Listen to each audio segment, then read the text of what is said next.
You and this music. You were owning me with that, by the way. I want to see Lou dance. This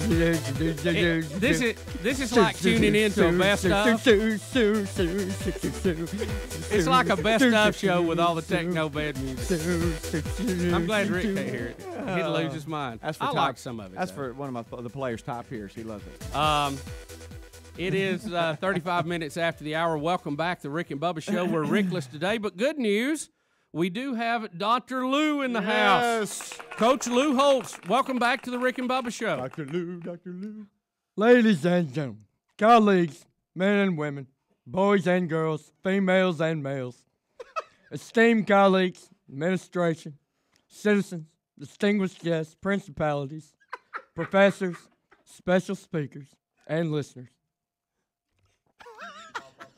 I come before you today, citizens of the United States of America, because it's that time of year again.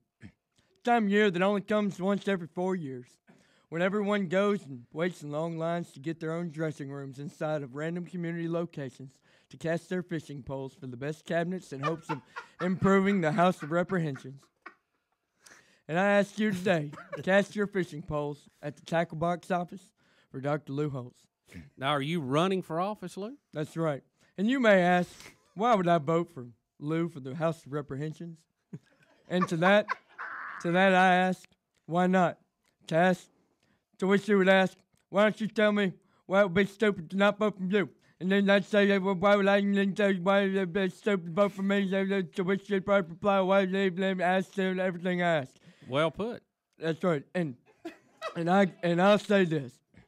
All I can say is vote for Lou in 2002. And here's the one. First, there will be no new taxis. Frankly, we have too many of them already. There's an abundance of taxis always lined up at hotels around every city I go to. And about 80% of them aren't even occupied. And because of my former players at the University of Notre Dame, he actually owns the main taxi cab manufacturing plant in New York. He promised me that if I'm voted in, they will cease from making any new models in 2011. Second on my platform, I will personally make a trip to Boise, Idaho, each year with my grandson's middle school team to play Boise State on their terrible field in an attempt to improve their strength of schedule. That's right. And if that's not enough, I will even make the trip to play on a Tuesday night, which everyone knows is the night of the week when they play their biggest games. And while we were talking about this part of my campaign platform, I propose to draft and pass a new law that states the following. Hereby I declare that any team who defeateth the Boise State Broncos doth possesseth the right to painteth that awfulest, blueth, fieldeth, whatever its coloreth thou desireth. Next to my platform, there's a huge issue that is always at the center of the controversy, and that's the BCS standings. And I've come up with my own formula to modify this system to meet the needs of the college football nation. And here's how it will work. First and foremost, I will extend an automatic BCS title bid to the University of Notre Dame Fighting Earth before each season begins. The rest of the country's teams will battle for the second spot. Secondly, the only 4 teams that will be eligible to compete for the second spot in the BCS title are as follows. The University of South Carolina Gamecocks, the University of Arkansas Razorbacks, the University of Minnesota, and the College of William & Mary. Now, I realize that this cuts 114 teams out of the equation, but it's time that a system puts an emphasis on one of the most important aspects of the team. Let me give you a bed during the speech, okay? Yeah, you say you have it. Go ahead. All right. Keep going. And that's the weather I coach there. And the last part of this new and improved BCS system will incorporate the POD rule, or the +1 dream rule. In the event that 2 of the previously mentioned 4 are tied for the spot face Notre Dame, the nation will depend on me to interpret my dreams and decide who receives the second spot. It's very simple how this will work. BCS officials, struggling with that list. Take your time there, Coach. Yeah. BCS officials will prepare a room at BCS headquarters to my specifications. The room's temperature is slightly cool, 84 degrees. The table set with a bowl of Irish cottle stew, potato farls, and a variety of finest Irish cheeses. They will then hold an official ceremony, and they will robe me with a Notre Dame Snuggie, and they will call me Sir Camelot of Newton. At that point, I will drink 2 glasses of prune juice and watch the Jimmy Dean sausage commercial where the leprechaun walks out until I fall asleep and enter leprechaun land. Oh, This is- not that. I love Leprechaun Land. This is where the crucial information will be gathered. Once the prune juice has run its course, I will then emerge from Lou's lair, remove my pea-stained Notre Dame Snuggie, and will ride a broomstick horse to the podium, where I will then announce my interpretation of the dreams. This will be the most accurate system they've used in the BCS's inception. That's true. I know you're asking, Lou, how is this part of the platform going to work? Here's an example of the +1 dream rule in action. Uh-oh. This past Tuesday night, I turned on the tube for Boise State's biggest game of the year versus Bulldogs Louisiana Tech. But it wasn't long before I was bored to tears just like every other Boise State game, and I dozed off into a deep sleep. Before I knew it, the doorbell rang. Uh-oh. Sue, Sue, Sue, Sue, Sue, Sue, Sue. Sue, Sue, Sue, Sue, Sue, Sue, Sue, Sue, Sue. Notre Dame Fighting Irish Stuff Fight song. Oh, Sue, okay. Sue, Sue, Sue, Sue, Sue, Sue. Sue, Sue, Sue, Sue, Sue, Sue, Sue, Sue, Sue. I quickly grabbed my shotgun and went to the door, peeking through the peephole, where I saw 1,313 leprechauns. I love the number. Each of them dressed as Rudy, sitting Indian style with paper sacks in their laps. That's right. I opened the door, and all of them in unison said, "Trick or treat, Daddy." Welcome back to Leprechaun Land. I grabbed a bag of Snickers minis and extended my hand to one of their bags. Daddy, we didn't come to get candy from you. We came here to give you candy. Oh, that's the treat. He pointed down to his thigh and touched his kneecap. He said, "You see that right there? That's candy corn, and it's been waiting on a horse to eat it." So I put the bag of candy down and smiled. I warmed up my fingers and began slowly eating each of their corn. They all began chaotically lining up to get their corn eaten. "Daddy, my corn's hot off the grill," one shouted.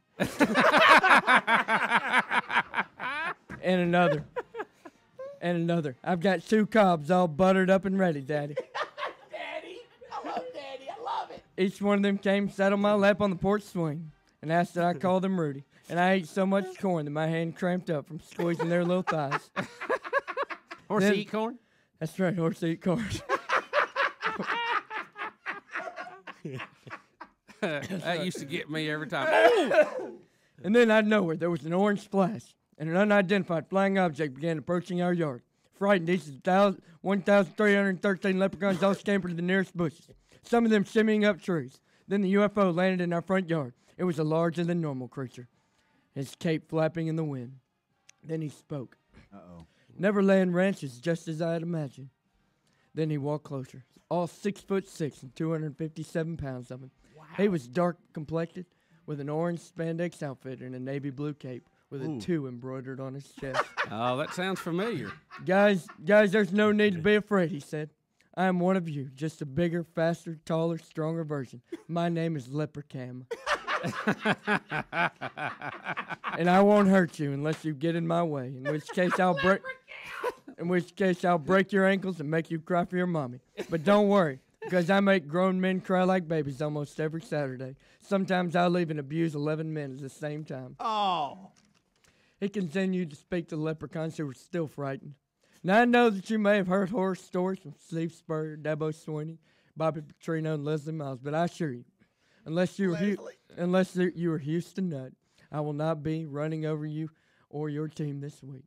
And then he smiled, and it illuminated the entire neighborhood. When this happened, each of the leprechauns sprinted to Leprechaun and began chanting in monotone, "Daddy, Daddy, Daddy, Daddy." He began handing them all fig Newtons and telling them that they were more delicious than Irish stew. That's when I had had enough. Furious, I ran at him full speed. He remained unusually calm and continued smiling as I steamed for him. All I remember is hearing Leprechaun say, "Look, kids, the old man It's the old man's dinner time. He stiff-armed my face right into the ground and somehow managed to shove Fig Newton in my mouth as he did it. Last thing I can recall, Leprechaun requested that we allow him to check his email before he went on his way. So I took him to the back office and booted up my desktop. As soon as he saw the computer, he threw it out the window into a dumpster. and then stood in the second floor window, looking out to all the leprechauns who were eagerly awaiting Leprechaun to speak. At this point, Leprechaun moved forward toward the window and said, "I have a confession to make." Then he turned and faced me apologetically. And in a moment that I will never forget, he looked into my eyes and said, Daddy? No. "I need you, Lou. I gotta see you, Lou. And the hearts all over the world tonight. Said the hearts all over the world tonight. I need you, yeah. I gotta see you, yeah. The hearts all over the world tonight. Said the hearts all over the world tonight. I said, hey, little mama, ooh, you're a stunner, hot little figure, and yes, you're a winner, and I'm so glad to be yours. You're a class all your own, and oh, little cutie, when you talk to me, I swear the whole world stops. You're my sweetheart, and I'm so glad you're me. We've got to have Coach Lou sing the favorites.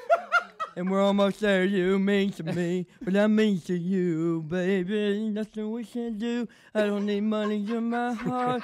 And Lou, I'm into you. There's no one else will do. 'Cause with every kiss and every hug, you make me fall in love. And girl, Lou, I can't be the only one. Now hearts all over the world tonight that wanna be with Lou, just like I'm with Lou, with Lou, with Lou, with Lou, with Lou.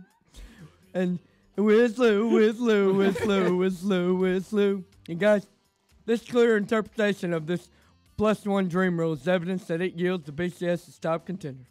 And this is the only tip of the icicle right here. What is in store in 2004. And just remember, I have my own opinions, strong opinions, but I don't always agree with them. Vote for Lou in 2002. Rick and Bubba, Rick and Bubba.